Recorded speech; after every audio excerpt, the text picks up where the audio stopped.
Yo, what's up, guys? So, it's no surprise that I love making videos for you guys. However, coming up with video ideas and things to teach is probably half the battle. I'm always on the clock coming up with different ideas to teach you guys and different, series and different things to keep things interesting. So, I thought I would sort of shake things up today. I thought I would just let fate decide what we learn today. So what I did is I made a list of most of the books that I have on my shelf, and I put them on a randomizer wheel like this. So what I'll do is I'll spin that wheel, and whatever book it lands on, I'll get that book out, and then you can see how much I thought this out. So what I'll do after I get that book is however many pages that book has, I'll ask Google to name a number between 1 and that number, and then we'll go to that page, whatever trick is on that page, we will learn that trick. It might be a coin trick, might be a card trick, might be a stage trick or a parlor trick. I have no idea, so we're gonna be surprised together, and I might learn a new trick, and you might learn a new trick as well. So let's give this a go. So you can see I have the wheel of mythicality. No, I'm just kidding. So we'll spin the wheel. Sorry, I'm a nerd. We'll spin the wheel like this. Whatever book it lands on, I'll get that book, and then we'll go from there.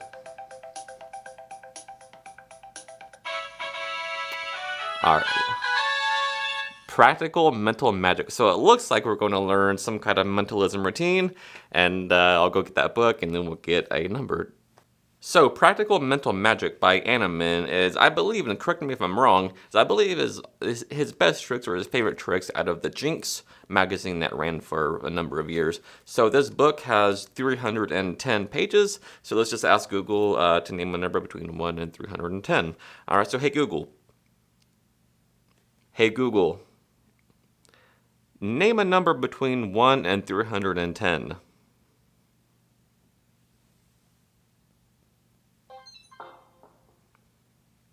Here's a random number, 14. So, page 14, Practical Mental Magic, here we go. So let's see what we have here, page 14. So it looks like we have the Al Baker 3-billet trick, all right? So let's sit down and see what this trick is all about. You might learn something new. I know I will. I've never even heard of this trick. So yeah, this is going to be awesome. Let me know in the comments if you like this idea because I'm having a lot of fun doing this and I think it's going to be really cool. So yeah, here we go. So basically it says here that the effect uses a deck of cards and 3 pieces of paper, a hat, and a pen, which we have here. Now what happens is the pack can be shuffled. There's 3 people. They all just pretty much think of a card, and one of them is actually a legitimate thought of card. And at the end, you actually reveal or divine and name all 3 cards that were thought of. It's incredible. And this is actually, I'm glad that we're here doing this because this is an amazing trick, and I'm going to start doing it. However, there is one part of this trick where it says you have to use sort of a stacked deck, and maybe a memorized deck or sidestepping or something like that. I think a marked deck will work. That way the pack can be legitimately shuffled. You don't have to worry about any stack work. You can just use a marked deck and that'll work out just fine, like this. So basically, in performance, like I said, there's 3 people, and you hand the deck to one person. They shuffle it up, and they look at the top card after they shuffle. And they look at that and put it in the middle of the deck. And then the next person shuffles the deck if they want to, takes a portion off the top, shuffles that, looks at the face card, puts it back on top, cuts the deck, shuffles it, and then the third person just merely thinks of any card they want by looking through the deck like this, and every person writes the name of their card on this piece of paper, folds it up and drops it into this hat. Then what you do is you grab one of the pieces of paper out without looking at it, and then you sort of divine their card, all right? So then you put it back inside and say, maybe you think that I might be able to read the card somehow. Maybe I could read what you wrote. This time I won't do that. So ask the other people to take their cards out, and this time you can turn around if you want to, and then you just name both cards that were thought of, even the thought of card. So here is how you perform this trick. So there's 3 people. You ask the first person to shuffle the deck, shuffle as much as they want to, and then as soon as you spot that card, in this case I know it's the 4 of hearts, you can turn around and ask them to look at the top card. Don't show anybody else. Put it back in the middle, and then shuffle again. So you already know the 4 of hearts. All right. So now you turn to the second person and you have them cut off some cards. And once they do, all you gotta do now is look at that card. I know it's a 7 of hearts, and that'll become your key card here in a minute. So the person who cut off the packet, you ask them to shuffle this as much as they want to, and then look at the bottom card of their packet. In this case, it's a Joker. It's the King of Hearts, but you don't know that. All you know that you're looking for the Seven of Hearts, right? So they put it back, ask them to give it a cut. Now, what you're going to do here is in the action of explaining what you want this person to do, say, look, what I want you to do is just go through the pack like this and just think of any card you see. But what you're really doing is looking for your key card like this. Say, I want you to just go through the pack like this and just think of any card you see. And you see here, I see that the Seven of Hearts is my key card, and whatever card is right below it is their card that they just saw, the King of Hearts, all right? So you're saying to the third person, just look through the deck and think about any card you see. And then they can give it a shuffle as much as they want to. So at this point, all you're going to remember is those first two cards. In this case, I think the first one was the Four of Hearts, and then the card next to your key card was the King of Hearts. So you're just repeating yourself, Four of Hearts, King of Hearts, Four of Hearts, King of Hearts. Now, after all that is done, you ask each person to write their card down.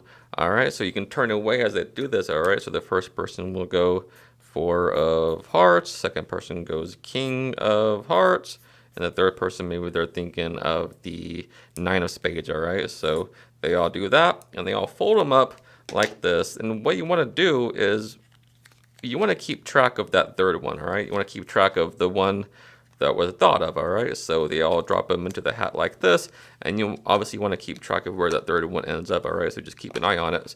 All right, so I know it's right here. Now all you're going to do here is just recap what happened. Everybody shuffled the deck. Everybody just thought of a card, shuffle them back up in the deck. There's no way I could know what those cards are. And for all intents and purposes, you can't. I mean, how could you? So now what you're going to do is reach into the hat and grab that third person's card, the one just being thought of, all right? So you grab that out, and you want to make it a point to where you don't want to look at it quite yet, all right? So just keep it. You can turn your head and just stay really focused on your card. You say, I think I'm getting a red card. And what you're going to do is you're going to name that first card, the first marking that you saw in the very beginning, all right? So you're going to go, I think it's a red card. I think it might be the Four of Hearts. And when they react to it, say, yep, the Four of Hearts. And then you're just going to throw it right back in. But what you're really doing is looking at this. You're looking at it as if you're confirming the first person's card. But what you're really doing is reading that marking, in this case, the Nine of Spades, as you throw it back in. In fact, the more I think about this, I think it's a better idea to, in the beginning, have each person really make a big deal out of them folding the pieces up so that you couldn't possibly see what's written down inside of them, all right? So that way there's really no possibility of you, taking a peek at these when you pull them out, or at least in their minds, all right? So, I mean, you're not doing that, but you want to perfectly and clearly express that as well. Also, after they each make their selections, it might be a good idea to also just put the deck completely away. That way it's totally out of play, and they're not thinking, well, maybe he could have peeked in the deck at all. So if the deck is completely out of play, it's almost like you're just reading their minds, brute force without the deck in play at all, which is also a nice touch. And I love this. I think I'm going to love this series because I can sort of create on the spot, and I think it's good. So anyway, after you've apparently confirmed that this first person's card says the Four of Hearts, which you really just read as the Nine of Spades, you throw it back in. And in the book, they actually say to use a switch, all right? So when you apparently pull out a card, you actually finger palm another card or whatever. You finger palm the first person's card, pull out the other one, and do like a palm switch transfer or whatever to switch. But I think that's unnecessary. I think if you just toss it back in and say, look, but I don't want you guys to think that I'm reading what's written on the card. So instead, you can turn your head as you say this, I want you guys to each take the card out that you wrote on and just hide it somewhere in your fist so I could not possibly see it. So to them, the only paper that you saw was the first person's card after you've already revealed it mentally, right? So you're already way ahead at this point. And in fact, this principle is called the one-ahead principle. So at this point, you have each person take out their card, the card that they wrote on, and you can just go into mind reading at this point, all right? So the first person's card will obviously be the Four of Hearts, so they take it, but you've already revealed it, so it doesn't matter at this point. So they have the Four of Hearts, they take their card, and the last person takes their card that they just thought of, right? And it's cool at this point, too, because each person will be going through the cards, and they'll be looking at, if they don't even get their own card at first.